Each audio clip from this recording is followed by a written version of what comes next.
C'est l'Esprit qui vivifie. La chair ne sert de rien. Et nous avons besoin ce matin du ministère, de la personne du Saint-Esprit. J'en ai besoin pour annoncer ta parole à ton peuple, Seigneur. S'il te plaît, donne l'onction de ton esprit sur la prédication, sur chacun de nous. Que le Saint-Esprit rende ta parole vivante à nos cœurs, qu'il l'applique à notre cœur, que nous soyons fortifiés dans l'homme intérieur par cet Esprit béni, et que Christ habite dans nos cœurs par la foi, qu'il nous révèle Christ, qu'il nous conduise vers Christ. Je te bénis pour ce que tu vas faire, Seigneur. Que ton nom soit glorifié. Amen. Amen. Je vous invite à prendre place et nous allons ouvrir la bonne parole de Dieu, tout d'abord dans l'Épître aux Hébreux au chapitre 10 et au verset 5. J'espère que vous avez bon appétit, le menu est copieux ce matin. Épître aux Hébreux, chapitre 10, verset 5. C'est pourquoi Christ, entrant dans le monde, il est donc question ici de la venue de Jésus pour nous sauver, la première venue. Christ, entrant dans le monde, dit : tu n'as voulu ni sacrifice ni offrande, mais tu m'as formé un corps. Tu n'as agréé ni holocauste, ni sacrifice pour le péché. Alors j'ai dit : voici, je viens. Dans le rouleau du livre, il est question de moi pour faire, ô Dieu, ta volonté. Après avoir dit d'abord : tu n'as voulu et tu n'as agréé ni sacrifice ni offrande, ni holocauste, ni sacrifice pour le péché, ce qu'on offre selon la loi. Il dit ensuite : voici, je viens pour faire ta volonté. Il abolit ainsi la première chose pour établir la seconde. C'est en vertu de cette volonté que nous sommes sanctifiés par l'offrande du corps de Jésus-Christ, une fois pour toutes. Amen. Amen. Et la seconde lecture, c'est dans un livre dans lequel vous lisez certainement tous les jours, le Lévitique, au chapitre 1er, livre du Lévitique, chapitre 1er, verset 1er.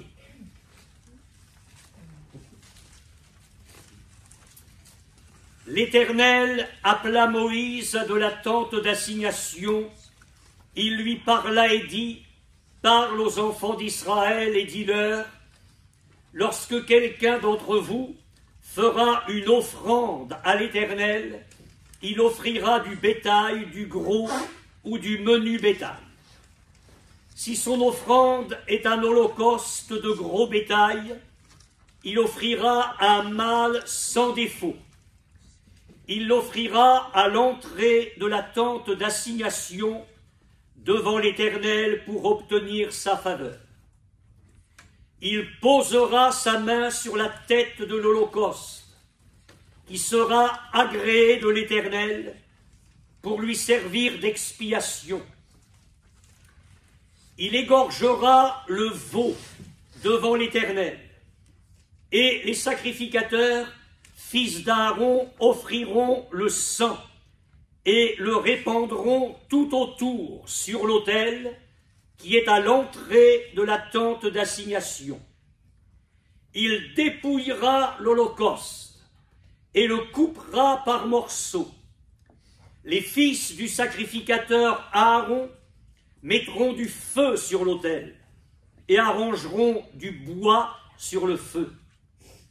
Les sacrificateurs, fils d'Aaron, poseront les morceaux, la tête et la graisse sur le bois mis au feu sur l'autel. Il lavera avec de l'eau les entrailles et les jambes.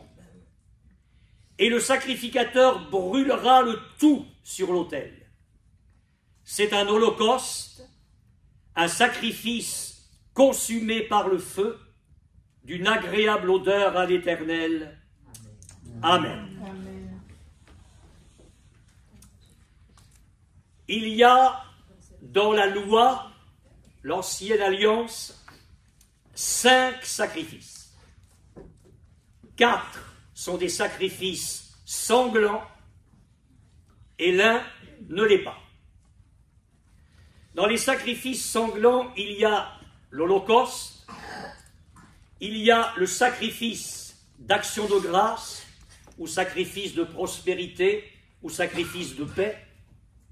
Il y a le sacrifice d'expiation, et il y a le sacrifice de culpabilité. Quant à l'offrande, c'est un sacrifice non sanglant. Les 4 autres nous parlent du sacrifice de Jésus sur la croix, donc sa mort.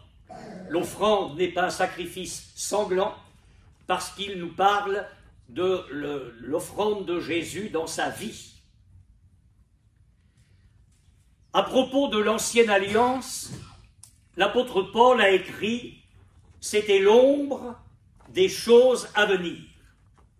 La réalité est en Jésus-Christ. » Je signale cela parce qu'il est très important que nous fassions une approche sage, intelligente, équilibrée de l'Ancien Testament. La parole de Dieu parle du nombre. Suivez-moi bien, jusqu'alors ça va être très simple. Pour qu'il y ait une ombre, il faut qu'il y ait une personne ou un objet et une lumière. S'il y a de la lumière et qu'il n'y a rien, il n'y a pas d'ombre. Je vous dis cela parce que si, effectivement, l'ancienne alliance est remplie d'ombre, c'est qu'en amont, il y a une réalité. La réalité précède donc l'ancienne alliance et elle va être manifestée après. Pour que nous saisissions bien les choses, il faut donc que le Saint-Esprit éclaire la réalité pour que nous puissions découvrir l'ombre. Si je vous dis cela, c'est parce qu'il y a une erreur d'interprétation des Écritures, et c'est très grave en théologie, c'est d'aller de l'ombre vers la réalité. Nous ne pouvons pas lire l'Ancien Testament de cette façon-là. Il faut aller de la réalité vers l'ombre. Et c'est la réalité qui est en Jésus-Christ qui va nous permettre de comprendre ce que l'Ancien Testament nous annonçait en figure. Jusque-là, vous me suivez? J'en suis bien content. D'autant plus que si je marchais dans la rue en plein soleil, comme toujours en Normandie, et que vous voyiez mon ombre, ça ne correspondrait pas tout à fait à la réalité. Pas de détails, la dimension de l'ombre n'est pas la même, il y a quelque chose d'imparfait dans l'ombre. Et il y a quelque chose d'imparfait, d'abord l'auteur de l'Épître aux Hébreux nous le dit bien, dans l'Ancienne Alliance. Tout devient parfait en Jésus-Christ. Cela étant dit, j'aimerais vous parler ce matin de Jésus. Je suis venu vous parler de Jésus. Amen. Et de Jésus comme de notre Holocauste. Je vais y aller lentement parce que on peut avoir l'impression qu'on a assimilé tout ça. Vous allez voir qu'on en est loin. L'Holocauste nous parle de la croix vue d'en haut. Et je vais m'expliquer. Dans l'Holocauste, dans le sacrifice appelé Holocauste, il n'y a rien pour le pécheur. Tout le sacrifice est pour Dieu. Et nous avons ici un aspect parfois mis de côté par l'Église de Jésus-Christ. Nous ne voyons la croix bien souvent que pour ce qu'elle nous a rapporté à nous. C'est magnifique, je vous l'accorde, c'est glorieux. Mais la croix, entendez par là le sacrifice de Jésus, ne nous rapporte les richesses spirituelles que dans la mesure où la croix a d'abord satisfait le cœur de Dieu le Père. Et il faut que nous comprenions que la croix a dû d'abord être vue par le Père avant qu'elle ne le soit par les pécheurs.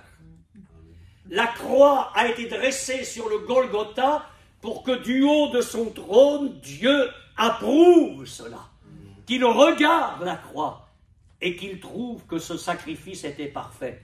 Alors ensuite, le pécheur au pied de la croix en bas, oui, peut regarder le sacrifice de Jésus. Parlons donc de Jésus comme de l'Holocauste. J'espère que vous avez encore votre Bible ouverte au chapitre 1er du Lévitique. Ça va nous aider pour suivre ce message. Je vois au verset 2 qu'il est question d'une offrande, et d'une offrande volontaire. Lorsque quelqu'un d'entre vous fera une offrande à l'Éternel, il offrira du bétail, du gros ou du menu bétail. Et je me réjouis avec vous ce matin de contempler notre Jésus comme celui qui s'est offert volontairement. Alors qu'il parle de lui dans ce chapitre 10 de l'évangile de Jean comme du bon berger, il dit le Père m'aime. C'est bien la croix vue d'en haut. C'est bien la croix vue d'en haut. Le Père m'aime parce que je donne ma vie afin de la reprendre. Personne ne me l'ôte, mais je la donne de moi-même. C'est l'holocauste, c'est l'offrande volontaire. Je la donne de moi-même. J'ai le pouvoir de la donner, j'ai le pouvoir de la reprendre. Tel est l'ordre que j'ai reçu de mon Père. Nous allons glorifier Jésus tout à l'heure, parce qu'il s'est offert volontairement pour chacun de nous. Rien ne l'obligeait à venir, sinon son amour éternel, sinon le désir de la rédemption. Verset 2. Il offrira à l'Éternel. Il s'agit d'une offrande à l'Éternel.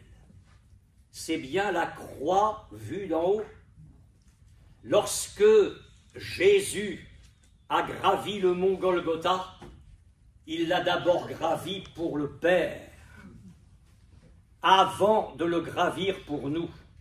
Est-ce que nous voulons réaliser cela du plus profond de notre cœur ce matin?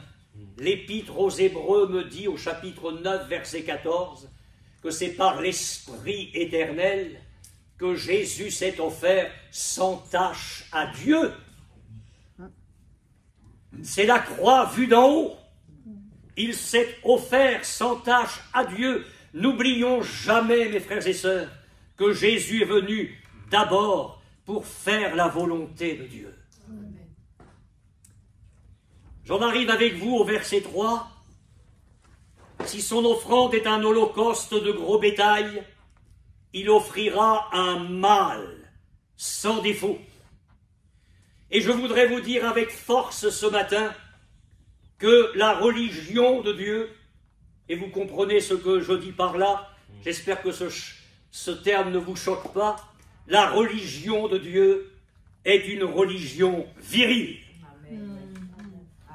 Quand du haut de son trône, Dieu regarde la croix, il y a, je reprends l'expression du Lévitique, l'offrande d'un mâle. Il y a quelque chose de viril. L'apôtre Paul disait dans son épître aux Corinthiens, aux chrétiens, il disait « Soyez virils ». La croix a été la résolution de ce que la Bible appelle l'homme de douleur. l'homme de douleur. Et dans son enseignement, Jésus disait, ce sont les violents qui s'emparent du royaume de Dieu. L'apôtre Paul disait aux Corinthiens que les mous, les efféminés, n'hériteront pas le royaume de Dieu. Le diable a efféminé le plan de Dieu dans la religion officielle. Toutes les religions avaient une déesse, sauf le christianisme. Et avec le dérapage du IVe siècle, la déesse a été toute trouvée en la personne de Marie. Et on en est arrivé à ce blasphème qu'à un fils ne refusant rien à sa mère, il valait mieux, pour s'adresser à Dieu, pour atteindre Dieu, passer par Marie, plutôt que par Jésus. Mais quand Dieu regarde du haut de son trône l'œuvre de Jésus, il y a là sur la croix un mal. Il y a une relation virile, une relation virile. L'approche de Dieu ne se fait pas sur la base de sentiments maternels. L'approche de Dieu se fait sur la base d'un sacrifice d'homme, le Fils de Dieu. Que Dieu nous donne aussi ce caractère viril, cette capacité de combattre, cette capacité de lutter, d'être fort dans la vie chrétienne. Verset 3 toujours.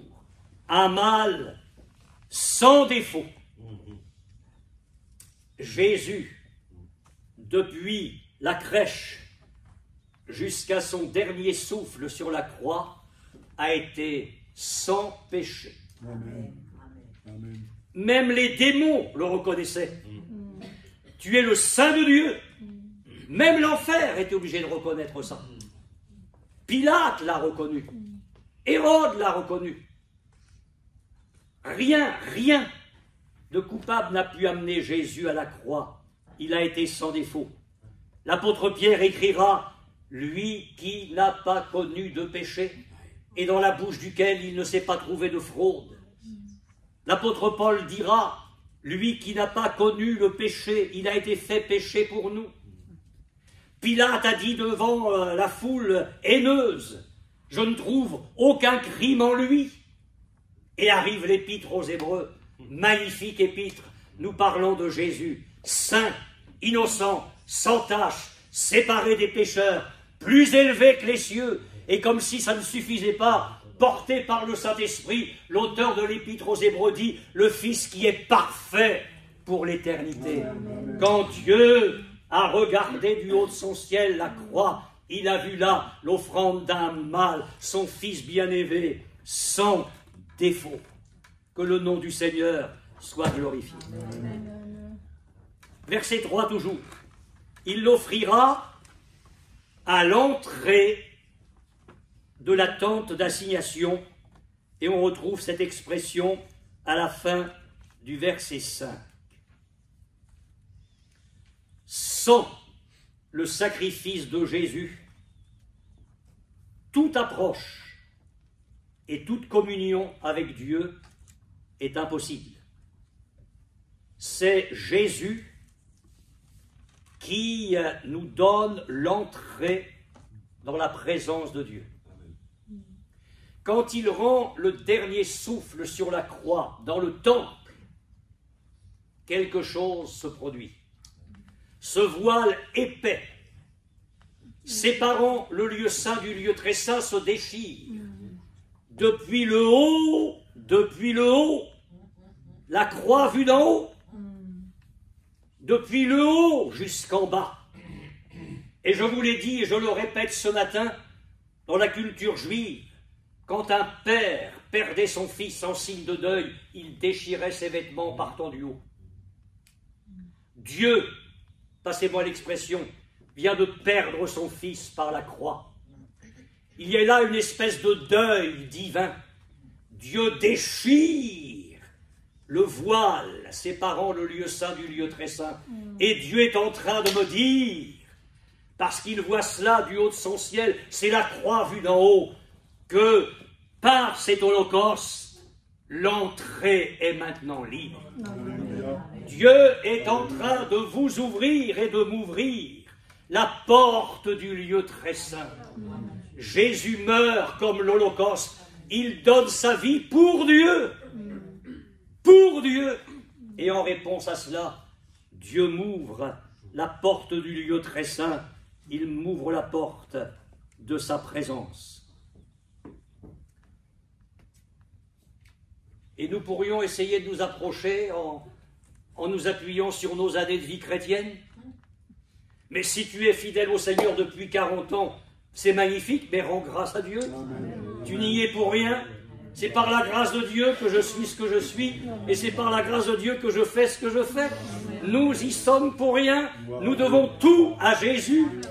Alors ce matin, nous n'allons pas nous confier dans nos prières, dans nos jeûnes, dans notre bonne moralité, dans le fait que nous lisons notre Bible tous les jours. Il faut le faire, mais c'est pas ce que je veux dire. Dans le fait qu'on est aux réunions, tout ça c'est bien, mais ça ne nous donne aucun droit. Le droit, il a été acquis par l'Holocauste. Et c'est Jésus qui, donnant sa vie pour le Père, nous donne l'entrée dans le lieu très saint.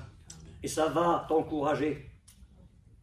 Parce qu'il y a l'envers du décor aussi. Ah ben Dieu ne va pas m'accepter parce que je n'ai pas lu assez ma Bible. Parce que, bah oui, j'aurais pu venir à la réunion, puis j'avais aucune excuse, je ne suis pas venu, alors certainement que maintenant, Dieu ne peut pas me bénir. Et puis je ne prie pas assez, et puis je ne suis pas assez parfait. Là, tu perds de vue l'Holocauste. Hein. C'est-à-dire que tu penses que l'entrée va être donnée ou pas, suivant ce que tu es ou ce que tu n'es pas. Il faut arrêter tout ça. Je ne vous engage pas ce matin à vivre une vie chrétienne chétive. Je suis en train de vous dire qu'il ne faut pas aller chercher en nous l'assurance pour vivre la communion de Dieu. Il faut la puiser dans le Christ Jésus. C'est lui qui m'a donné l'entrée auprès du Père. Autre chose. Toujours au verset 3. Il l'offrira donc devant l'Éternel. Donc il est à l'entrée de la tente d'assignation, devant l'Éternel, pour obtenir sa faveur. Devant l'Éternel. Imaginez la scène. Il y a l'autel, il y a celui qui s'approche de l'autel qui va offrir le gros bétail, mais il y a quelqu'un de l'autre côté de l'autel. C'est l'Éternel. Ce qui fait que la victime sur l'autel, il n'est pas dit qu'elle est devant l'offrant, mais elle est devant l'Éternel. Pourquoi ça? Parce qu'on est toujours dans la croix vue d'en haut. Et avant que Jésus soit devant toi pour être ton sauveur, il a été devant l'Éternel pour accomplir sa volonté parfaite. Jésus est donc un médiateur. Il est là entre l'Éternel et nous. La croix a été la volonté du Père, et parce que l'homme est coupable, Jésus a dû d'abord se donner pour Dieu. La croix devant l'Éternel. La fin du verset 3, pour obtenir sa faveur. Et bien là encore, nous réalisons que nous avons besoin de Jésus pour nous approcher de Dieu. Il n'y a pas d'autre moyen pour obtenir la grâce. La loi a été donnée par Moïse, la grâce et la vérité sont venues par Jésus-Christ. C'est à des chrétiens que Dieu avait béni abondamment, les Éphésiens. C'est à des chrétiens que l'apôtre Paul se permet de rappeler les bases du salut. C'est par la grâce que vous êtes sauvés, par le moyen de la foi. Et cela ne vient pas de vous. C'est le don de Dieu. Ce n'est pas par les œuvres, afin que personne ne se glorifie. Alors, qu'avons-nous vu en Jésus? La consécration, la justification, la sainteté, notre communion avec Dieu, la médiation et la grâce. On va aller plus loin dans le menu. Verset 4. Il posera sa main. sur la tête de l'Holocauste. Il y a là l'autel, la victime, et maintenant l'offrant fait quelque chose de très important. Il pose sa main sur la tête de l'animal.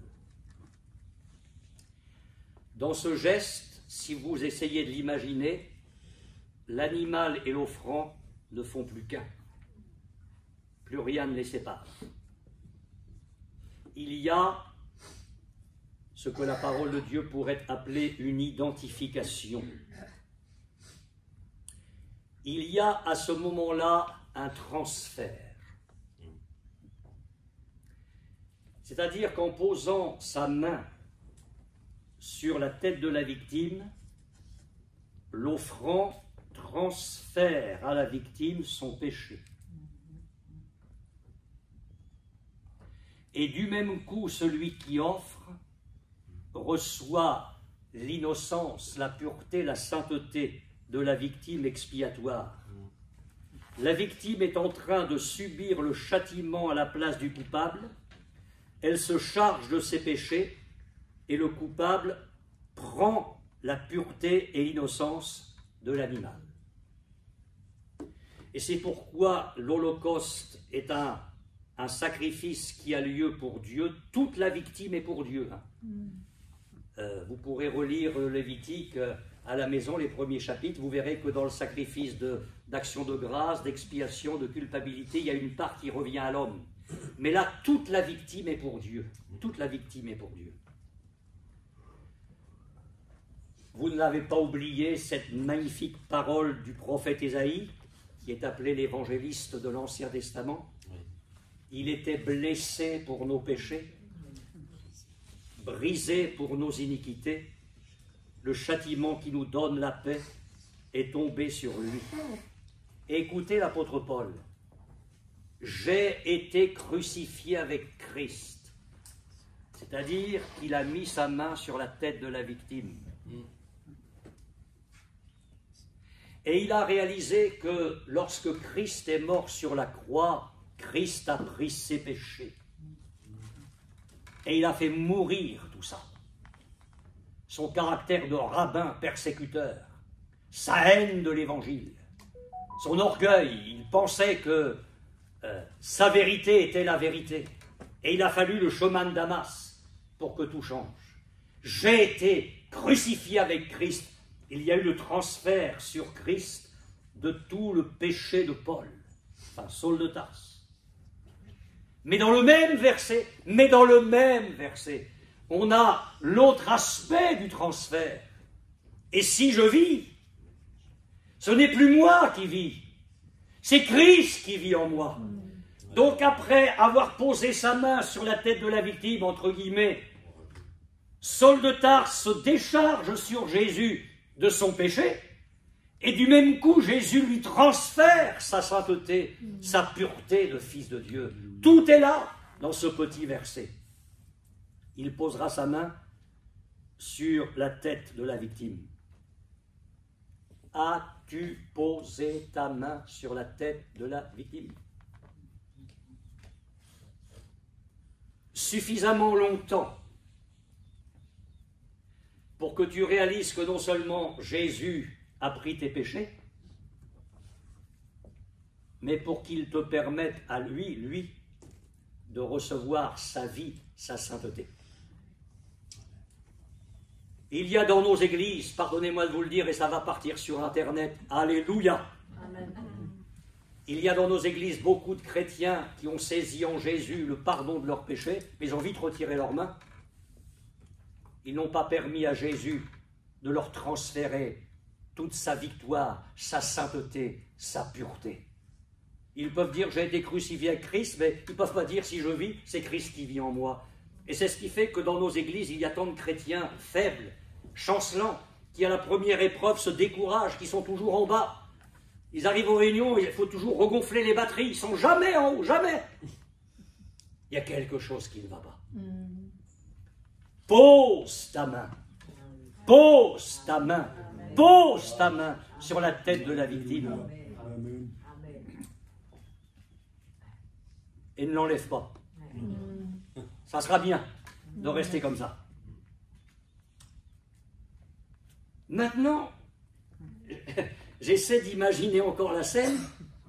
Il y a l'autel, il y a la victime. L'offrant pose sa main sur la tête de la victime. Pendant ce temps-là, il ne peut pas être ailleurs. Non? Est-ce que c'est moi qui suis tordu ou... Si je suis là, dans une communion avec la victime, je ne peux pas être ailleurs. Le vrai chrétien qui a la tête sur la victime expiatoire ne peut pas en même temps être dans le monde. C'est pas possible. C'est l'un ou l'autre, mon frère. C'est l'un ou l'autre, ma sœur. Verset 5. Il égorgera le veau devant l'Éternel. Ça, c'est pas un moment agréable quand...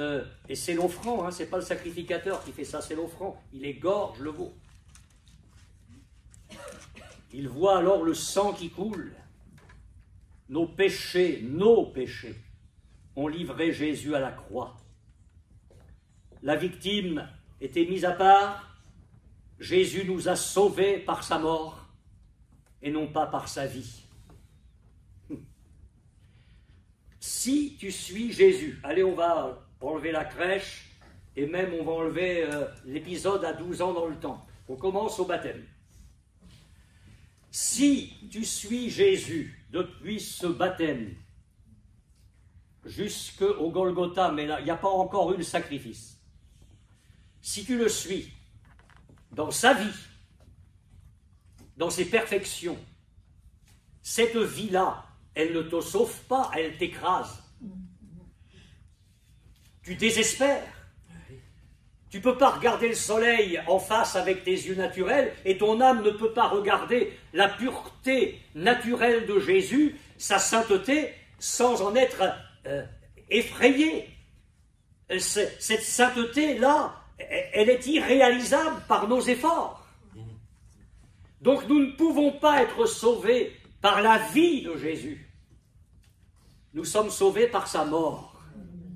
Nous sommes sauvés par sa mort. Il faut que le veau soit égorgé. Dieu prouve son amour envers nous. C'est la croix vue du en haut. Dieu prouve son amour envers nous en ce que lorsque nous étions encore des pécheurs, Christ est mort pour nous. Amen. Alors oui. Une fois que tu es sauvé par sa mort, tu peux l'être par sa vie. Il est maintenant dans le ciel, il intercède pour toi.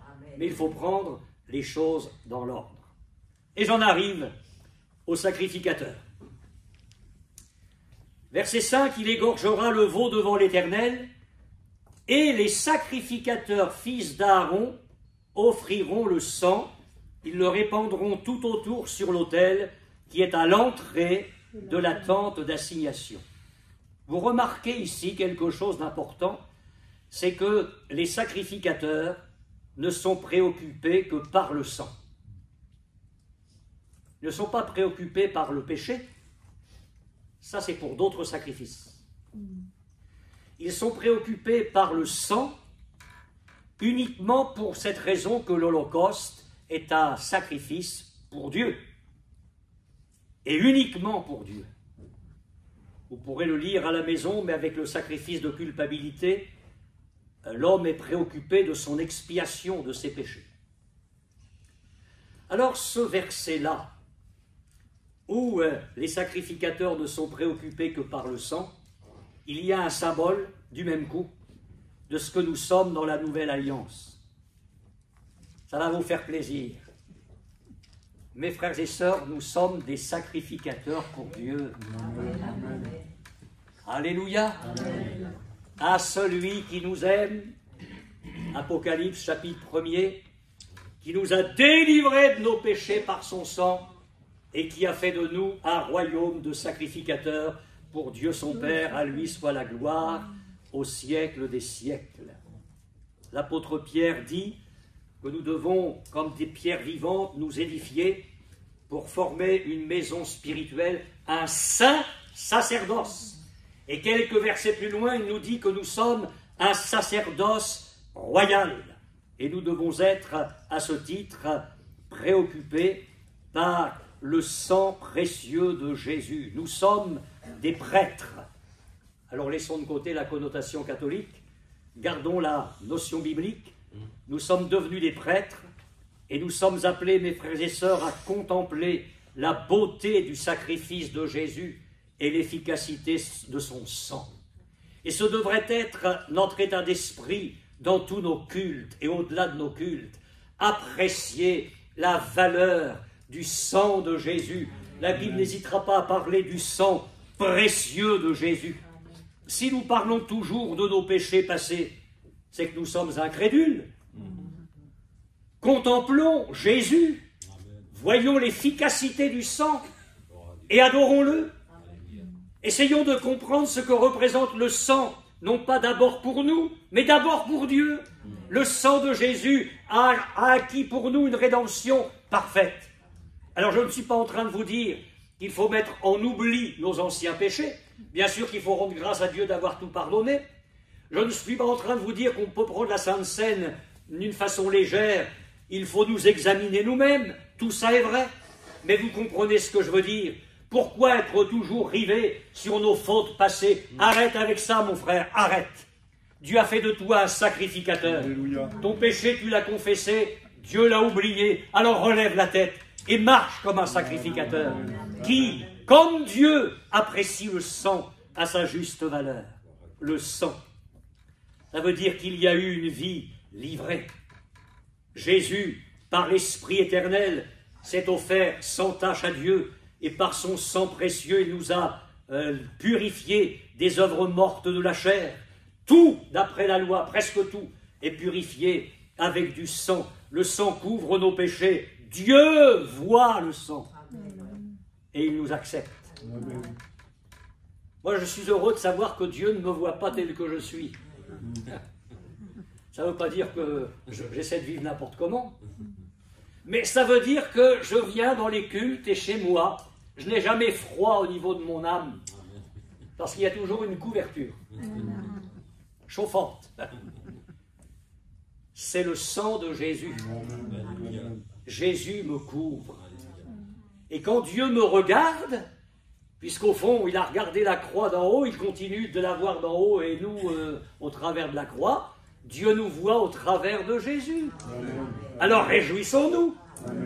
Il nous voit dans la sainteté de Jésus, il nous voit dans la justice de Jésus. Avant de nous voir, il voit le sang. L'Épître aux Colossiens nous dit que notre vie est cachée avec Christ en Dieu. Que le Seigneur soit glorifié. Verset 6. J'espère que vous n'êtes pas en train de faire une indigestion. Il dépouillera l'holocauste et le coupera par morceaux. Comment ça? Ça ne suffit pas d'égorger. On va maintenant dépouiller l'holocauste et le couper par morceaux. C'est la mise à nu des parties intérieures de la victime. On parle bien de la croix vue d'en haut. Et Dieu regarde l'Holocauste comme il l'a regardé 3 ans et demi auparavant, avant qu'il n'ait lieu. Celui-ci est mon fils bien-aimé, en qui j'ai mis toute mon affection, en qui j'ai trouvé tout mon plaisir. Dieu est en train de regarder les parties intérieures de son Fils. Et tout intérieurement en Jésus-Christ était soumis à la volonté de Dieu. Ses pensées, ses sentiments, ses mobiles, ses actions, ses réactions. Mes frères et sœurs, que de croyants qui se contentent du sang et qui ne cherchent pas à grandir jour après jour dans la connaissance de Jésus. Et pourtant, tant de chrétiens ne dépouillent pas l'Holocauste. Ils en sont restés à Jésus, au travers duquel on est pardonné par son sang. Je ne connais pas Jésus comme je devrais le connaître. Et j'ose vous le dire, ce n'est même pas une confession, c'est un bilan. Je connais si peu Jésus. La vie éternelle, c'est qu'ils te connaissent, toi, le seul vrai Dieu, et celui que tu as envoyé, Jésus-Christ. On a ça dans la prière dite sacerdotale. Au fond, qu'est-ce qu'on connaît des parties intérieures de Christ? Vous savez, la parole de Dieu nous dit qu'il y a des choses que l'œil n'a pas vues, que l'oreille n'a pas entendues, qui ne sont pas montées au cœur de l'homme, mais des choses que Dieu a préparées pour ceux qu'il aime. Et ces choses-là, Dieu est prêt à nous les révéler par l'Esprit, parce que l'Esprit sonde tout, même les profondeurs de Dieu. Le travail du Saint-Esprit, si j'ai bien compris l'enseignement de Jésus, c'est de nous rappeler ce que Jésus a enseigné, c'est de nous instruire, de nous enseigner, de prendre de ce qui est à Jésus et de nous le communiquer. Mais dans nos églises, la connaissance du Christ est tellement misérable. Combien de temps passons-nous réellement devant notre Bible pour apprendre à connaître Jésus? Non pas pour dire, ça y est, j'ai lu mon nombre de chapitres par jour, j'ai fait ma BA, mais de dire, Seigneur, éclaire ce texte, éclaire cette Bible, éclaire cette parole, pour qu'au travers de cette parole qui parle de moi, qui parle de toi, j'apprenne vraiment à te connaître avec mon cœur.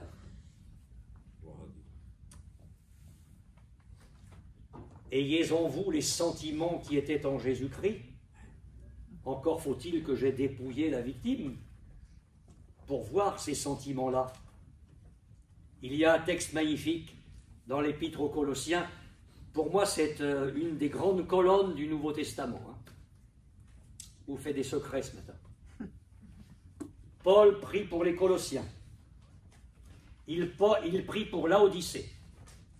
Il prie pour ceux qui n'ont pas vu son visage en la chair. Et il dit, afin qu'ils soient enrichis d'une pleine intelligence. Depuis combien de temps vous n'avez pas fait cette prière? Seigneur, enrichis-moi d'une pleine intelligence. Et il ajoute, pour connaître le mystère de Christ. Et là, on dépouille la victime. Mystère dans lequel sont cachés tous les trésors de la sagesse et de la science. Pardonne-nous, Seigneur, de te connaître si peu. Si peu. Nous parlons de toi, nous te chantons, nous te faisons des déclarations d'amour extraordinaires, mais on te connaît si peu. Donne-nous de revenir en étant dépendants du ministère de l'Esprit, que la victime soit dépouillée et que nous découvrions alors tout ce qu'il y avait dans le cœur de Jésus. Paul pouvait dire, nous avons la pensée de Christ. C'est pas rien de pouvoir dire cela. Ensuite, nous avons l'épreuve du feu. J'ai bientôt fini. Les fils du sacrificateur, Aaron, mettront du feu sur l'autel et arrangeront du bois sur le feu. Les sacrificateurs, fils d'Aaron, poseront les morceaux, la tête et la graisse sur le bois mis au feu sur l'autel. C'est l'ombre de Christ, sacrifice parfait, lui. Jésus qui a subi avec succès l'épreuve du feu, le jugement divin. La croix fut un sacrifice d'une agréable odeur à l'Éternel. Et puis, On arrive au lavage. Verset 9, il lavera avec de l'eau les entrailles et les jambes, et le sacrificateur brûlera le tout sur l'autel.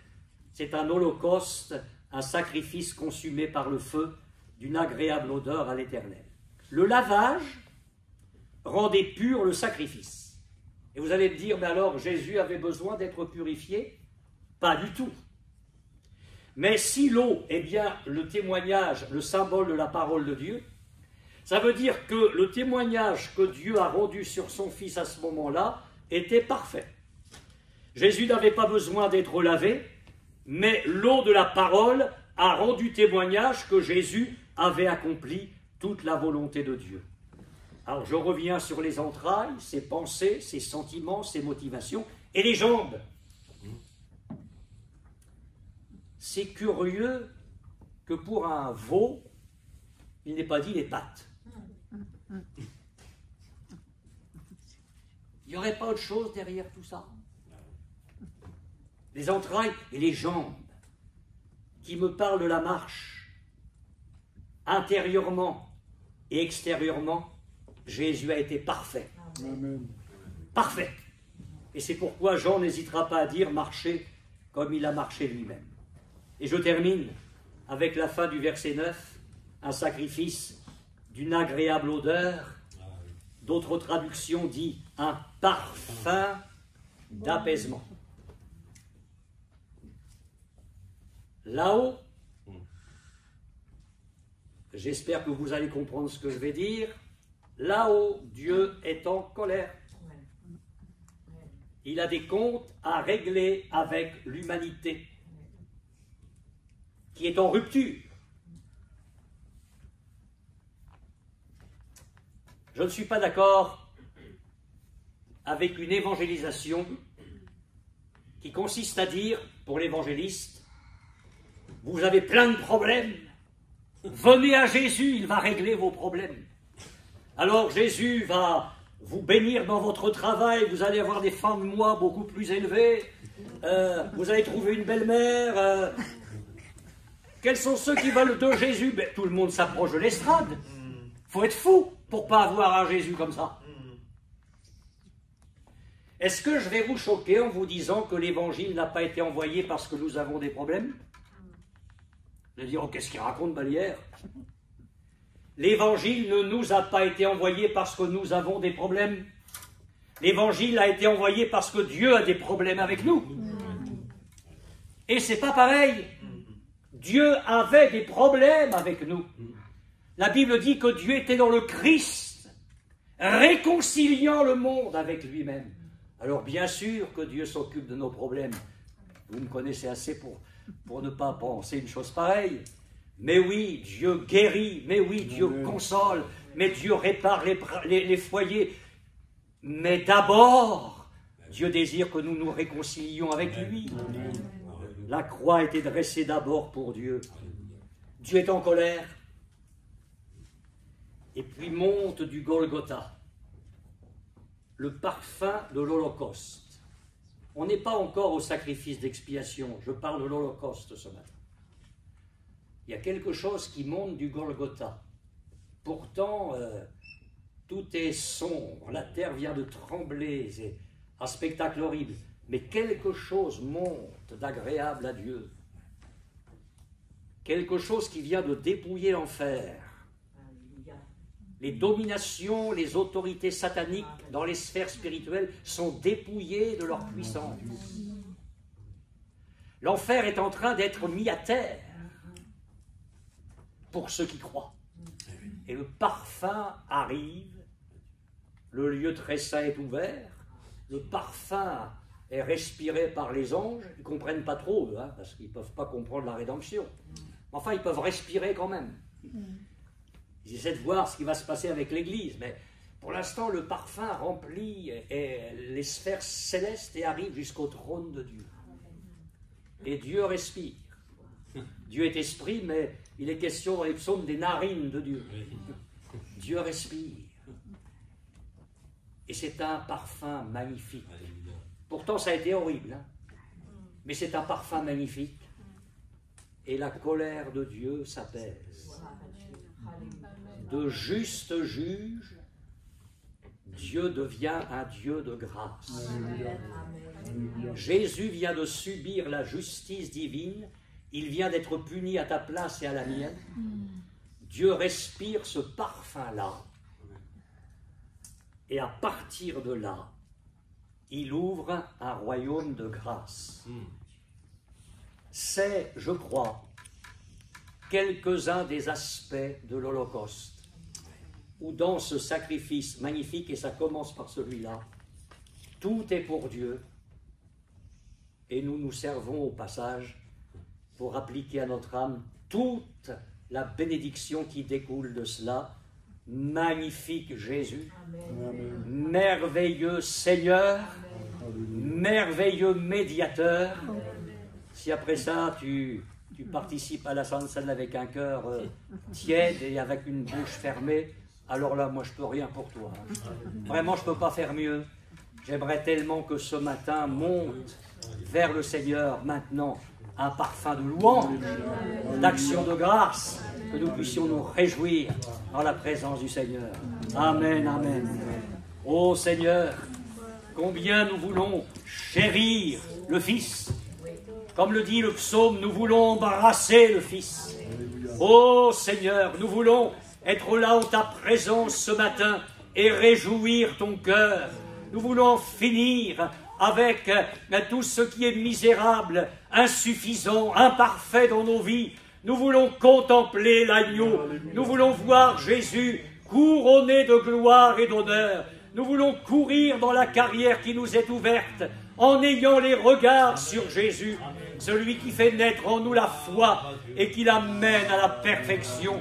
Je te loue, je te glorifie avec mes frères et sœurs du fond de mon cœur.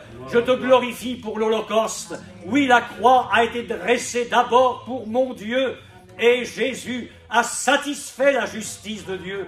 Je te bénis pour cela. Oui, je te bénis pour la croix qui a été vue d'en haut.